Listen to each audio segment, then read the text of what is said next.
പപ്പായ കൊണ്ടുള്ള ഒരു റെസിപ്പിയാണ് ഇന്ന് ഉണ്ടാക്കാൻ പോകുന്നത്. ഈ പപ്പായ ഇങ്ങനെ നീളത്തിൽ അരിയണം, എന്നിട്ട് അതിൽ കുറച്ച് വെള്ളം ഒഴിച്ചിട്ട് ഒന്ന് പുഴുങ്ങിയെടുക്കണം.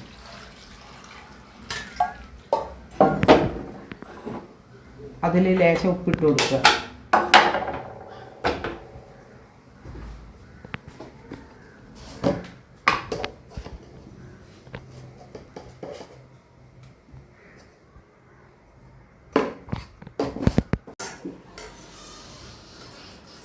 ഇത് പുഴുങ്ങിയെടുത്തിട്ടുണ്ട്. വല്ലാതെ വേവരുത്, അതിൻ്റെ മുന്നേ പുഴുങ്ങിയെടുക്കുക.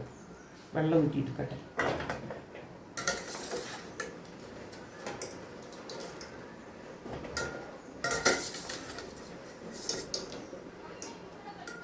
നന്നായി വേവാൻ പാടില്ല, അതൊന്ന് തിളയ്ക്കാനേ പാടുള്ളൂ.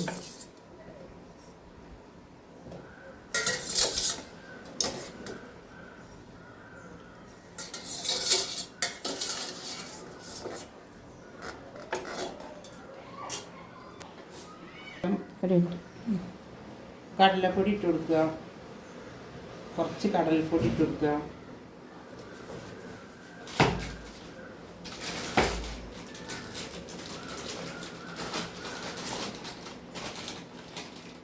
അരിപ്പൊടി ഇട്ട് കൊടുക്കുക കുറച്ച്.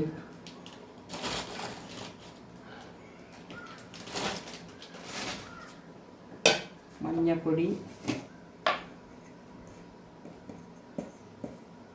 മഞ്ഞൾപ്പൊടി,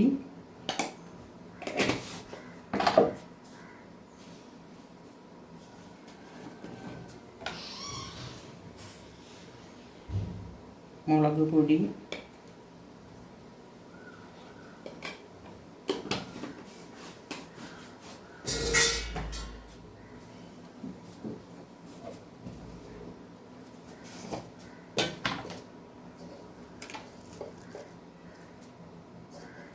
പപ്പായയിൽ ഞാൻ ആദ്യം കുറച്ച് ഉപ്പിട്ടിട്ടുണ്ട്. ഇനി ഇതിന് എരിവിനനുസരിച്ച് കുറച്ച് ഉപ്പിട്ട് കൊടുക്കുക.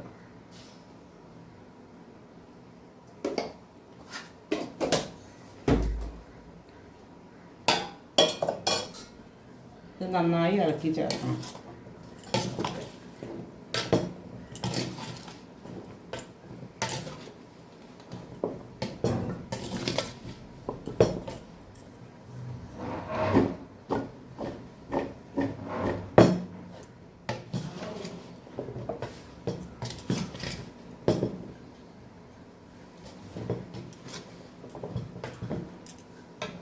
ഇങ്ങനെ പാകത്തിനാക്കി വെച്ച് 10 മിനിറ്റ് നേരം കഴിഞ്ഞിട്ട് നമുക്കിത് പൊരിച്ചെടുക്കാം. എണ്ണയിലിട്ടൊന്ന് പൊരിച്ചെടുക്കാം. എണ്ണയിലിട്ട് ഒന്ന് പൊരിച്ചെടുക്കാം കേട്ടോ.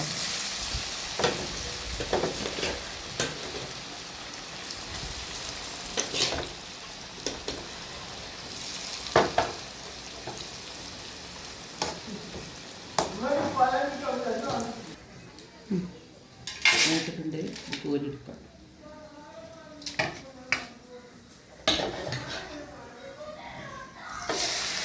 പപ്പായയുള്ള റെസിപ്പിയാണിത്. ഇത് കുട്ടികൾ സ്കൂളിൽ വരുമ്പോഴേക്ക് നമുക്ക് ചായക്കൊക്കെ കൊടുക്കാൻ പറ്റുന്ന പെട്ടെന്ന് ആവുന്ന ഒരു പലഹാരമാണ്.